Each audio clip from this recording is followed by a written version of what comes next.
ये मुद्दे से गुमराह करने के लिए ये साजिश की जा रही है और कुछ नहीं, कि उनको अब डर लग रहा है, उनको पता है कि वो दोषी हैं और वो जल्द गिरफ्तार भी होंगे और उनके ऊपर कार्रवाई भी होगी। इनको डर है कि अगर बृजभूषण गिल्टी प्रूव हो गया 2024 में उनका जो वोट बैंक है वो ड्रास्टिकली डाउन जाएगा। आपके बृजभूषण जी 38 करप्शन चार्जेस थे, कहाँ थे मोदी जी और कहाँ थी उनकी सरकार, क्यों नहीं कार्रवाई की गई? सच्चाई ये है कि महिला सुरक्षित नहीं है। महिलाओं को बीजेपी सरकार के गुंडों से बचाने की जरूरत है। मैं कहती हूँ ये जो गूंगी बहरी सरकार है ये कहती है कि बेटी बचाओ, बेटी पढ़ाओ, बेटी बचाओ, पर मैं कहती हूँ कि बेटियों को बीजेपी सरकार के जो नेता हैं इनसे बचाने की जरूरत है। ये जो सरकार है अपने नेताओं को जो सेक्सुअल असॉल्ट करते हैं हमारे अंतर्राष्ट्रीय खिलाड़ियों के ऊपर, उनके ऊपर कोई कार्रवाई नहीं कर रही है। एक अंतर्राष्ट्रीय खिलाड़ी जब मेडल लेके आती है, ट्रॉफीज लेके आती है, तो यही प्रधानमंत्री जी आ जाते हैं और बोलते हैं कि मेरी बेटी है। आज कहाँ गई वो बेटी?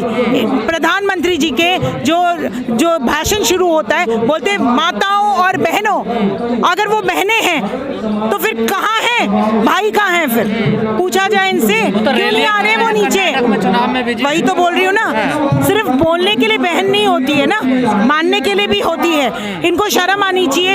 यही अंतर्राष्ट्रीय खिलाड़ी, इनके साथ जब सेक्सुअल असॉल्ट होता है ये थाने जाते हैं, अपनी आवाज़ बुलंद करते हैं, इतनी हिम्मत से अपनी आवाज़ उठाते हैं इस अन्याय के खिलाफ, उनकी एफआईआर दर्ज नहीं होती है और एफआईआर दर्ज करने के लिए उनको सुप्रीम कोर्ट का दरवाज़ा खटखटाना पड़ता है। 3 महीने में जाकर एफआईआर लॉन्च होती है। पर योगी जी कहते हैं तो अपराधियों पे बिल्डोजर चला देते हैं। वो सिर्फ कहने में और होने में बहुत बड़ा अंतर होता है। कहने को तो बहुत कुछ कहते हैं वो, पर करते क्या है? आज अगर कुछ कर रहे होते तो जंतर मंतर पे बेटियां आके नहीं बैठती हैं, यहाँ पर आवाज़ नहीं उठा रही होती है, अपने सम्मान की, अपनी इज्जत की, अपनी इंसाफ की लड़ाई नहीं लड़ रही होती है। तो यूपी से खबरें आ रही हैं कि महापंचायतें हो रही हैं बृजभूषण के समर्थन में, बृजभूषण को बचाने के लिए मार्च निकाला जा रहा है। कौन लोग हैं ये मुद्दे से गुमराह करने के लिए ये साजिश की जा रही है और कुछ नहीं। ये सिर्फ और सिर्फ मुद्दे से गुमराह करने के लिए चीजें बोली जा रही है, क्योंकि उनको अब डर लग रहा है, उनको पता है कि वो दोषी हैं और वो जल्द गिरफ्तार भी होंगे और उनके ऊपर कार्रवाई भी होगी। कह रहे हैं मैं दोषी नहीं हूँ, अगर मैं दोषी हूँ तो मुझे फांसी चढ़ा दो। फांसी चढ़ाने के लिए कार्रवाई होनी चाहिए ना। जब कार्रवाई नहीं होगी तो फिर फांसी कैसे चढ़ेगी? कौन रोक रहा कार्रवाई करने से? सरकार, बीजेपी सरकार कहाँ कार्रवाई होने दे रही है? आप बताओ। स्मृति ईरानी एक महिला है, बाल विकास मंत्रालय में है, ठीक है, उनका घर यहाँ 6 किलोमीटर के दायरे में है। उनका फर्ज नहीं है यहाँ आने का, बात करने का? इन महिला खिलाड़ी जब ये पदक लेके आती हैं तो बड़ी शान से बोलती हैं हमारी बेटी है, आए बात करें, पूछे कि क्या हुआ इनके साथ। कह रहे पहलवान राजनीति कर रहे हैं। ये राजनीति पहलवान नहीं कर रहे, ये खुद कर रहे हैं राजनीति। इनको डर है कि अगर बृजभूषण गिल्टी प्रूव हो गया 2024 में उनका जो वोट बैंक है वो ड्रास्टिकली डाउन जाएगा। इस वजह से, इस डर के वजह से कोई कार्रवाई नहीं। इस आंदोलन के पीछे कांग्रेस है। कांग्रेस तो थी नहीं, हम तो अब आए। कांग्रेस तो अब समर्थन दे रही, 3 महीने से क्या कर रही थी? ये कांग्रेस का हाथ है इस आंदोलन के पीछे। नहीं तो हमें मौका क्यों दे? ये बताइए ना, किसान आंदोलन में भी ये बोला गया था और दूसरा कांग्रेस को मौका क्यों दे रहे हो आप कार्रवाई कराइए ना फिर। बृजभूषण कह रहे हैं एक ही परिवार विरोध कर रहा है बस में। एक परिवार तो ये सारे बाकी जो है वो यहाँ अच्छी बात है, सारी हम सारे दिल्ली वासी, हम और बाकी भी बाहर अदर स्टेट से भी लोग जो आए हैं, ये एक परिवार है तो अच्छी बात है। हम सब एक परिवार है, पूरी इंडिया एक परिवार है। हम तो बोल रहे हैं एक ही परिवार है। जो पहलवान है वो एक ही परिवार के लोग हैं, और पहलवान क्यों नहीं विरोध कर रहे? मैं तो पहलवान नहीं हूँ, मैं भी समर्थन में आई हूँ और ये भी पहलवान नहीं है। आप पहलवान हैं? पूछिए इनसे जरा, बताइए आप पहलवान हैं? नहीं, आप पहलवान हैं? तो क्या ऐसी बेटी बचेंगे, ऐसी बेटी पढ़ेंगे? भाई हम तो इनके साथ खड़े रहेंगे, इनकी आवाज़ बुलंद करेंगे और इनकी ताकत बनेंगे। जब तक इनको न्याय नहीं मिलेगा हम इनके साथ हैं। लेकिन देश में एक नई परंपरा डाली जा रही है, जो अपराधी होते हैं उनके समर्थन में पंचायतें होती हैं, उनके समर्थन में रैलियां निकाली जाती है। ये परंपरा कैसी लगती है? ये साफ सी बात है, ये सिर्फ बचाने के लिए, मुद्दों से गुमराह करने के लिए और जो विक्टिम है उसको अपराधी बनाने के लिए ये सब खेल किया जाता है। अपराधियों के समर्थन में आने के लिए गुमराह करते हैं, अपराधियों के समर्थन में पंचायतें करते हैं। तो वही तो मैं बोल रही हूँ ना, उनके समर्थन में वो अपना पावर, अपना पैसा इस्तेमाल करके ये सब चीजें करवाते हैं, जिससे जो सच है वो दब जाए।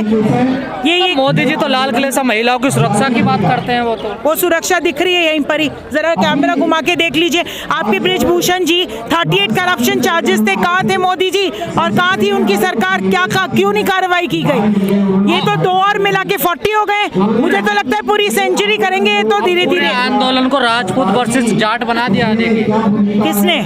मीडिया यही कह रहा है, जाटों का। मीडिया कुछ भी कहेगा, मीडिया के कहने से क्या होता है? सच्चाई तो कुछ और ही है ना।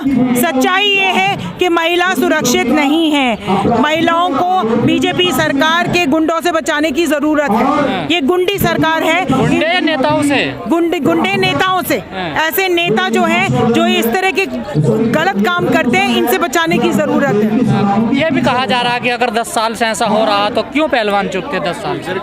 उन्होंने 2012 में भी आवाज उठाई थी, 2014 में भी उठाई थी, पर इन्होंने अपनी पावर और पैसे के दम पे उनकी आवाज दबा दी। आवाज को लगता है गिरफ्तार होगा बृजभूषण? नहीं होगा, पक्का होगी। अगर आप मुझे एक बात बताइए ना, ये हर जगह पर प्रॉब्लम्स क्रिएट कर रहे हैं, भाई कार्रवाई नहीं होने दे रहे हैं, तो कहीं ना कहीं वो गिल्टी है, इसीलिए नहीं होने दे रहे हैं ना। अगर उनका दामन इतना ही साफ होता तो ये सब चीजें होती नहीं। पर अनुराग ठाकुर कह रहे हैं कि इनकी मांगे मान नहीं रही है, अब इनको आंदोलन खत्म कर देना चाहिए। जो ये चाहते थे वो मांग हमने इनकी मान ली। हमें दिखा दो जरा कि क्या फैसला आया, क्या एग्जैक्टली ये इन लोगों ने जो भी एलिगेशंस लगाए उसके ऊपर कोई कार्रवाई हुई है? और कार्रवाई हुई है तो हमें दिखा दो क्या कार्रवाई हुई है। कोई कागज है आपके पास? दिखाओ क्या कार्रवाई की है इन लोगों ने। सच्चाई क्या है, आगे लाओ ना, सच्चाई क्या है। अगर इन्होंने कार्रवाई की है, मंत्री क्यों कह रहे हैं फिर कि हमने मांग बोल रहे हैं, सिर्फ बहकाने के लिए कर रहे हैं और कुछ नहीं, सिर्फ और सिर्फ झूठ बोल रहे हैं। केरला स्टोरी पर क्या कहेंगे, फिल्म है उस पर क्या कहेंगे। हमारे गांव में 2 बूढ़ा बैठा हुआ था और आपस में वो शोले फिल्म देख के आया था, आपस में बात कर रहा था। बोला यार 3 आदमी हम लोग गए फिल्म देखने, और जैसे एक आदमी फिल्म शुरू हुआ और गब्बर सिंह घोड़े पर आया, वो उठ के भागने लगा। तो हमने उसको पकड़ के पूछा, भाई भाग क्यों रहे हो? बोला यार देख नहीं रहे हो घोड़े पर जो आ रहा गब्बर सिंह? बोला अरे यार ये फिल्म है। बोला हम ना जानते हैं फिल्म है, तुम ना जानते हो फिल्म है, वो घोड़ा बेचारा क्या जाने कि फिल्म है। तो ये केरला स्टोरी हो या कश्मीर, यार फिल्म है ये। फिल्म को आप मुद्दा मत बनाइए। मोदी जी कह रहे हैं ना देखने के लिए पिक्चर। ठीक है, सबकी अपनी पॉलिसी है, कोई चलाना चाहता है, कोई बंद करना चाहता है, वोट की पॉलिटिक्स है। फिल्म पे ध्यान देने की कोई जरूरत नहीं। फिल्म अपना अलग दुनिया है, उसकी दुनिया ही अलग है, उसको कहते हैं फिल्मी दुनिया। हम सामाजिक जीवन जीते हैं, समाज में हम किनको रोजी रोटी, पढ़ाई लिखाई, दवाई, कमाई, हमारा ये मुद्दा है। अब फिल्म क्या दिखाया जा रहा है, जिनको देखना जाके देखो।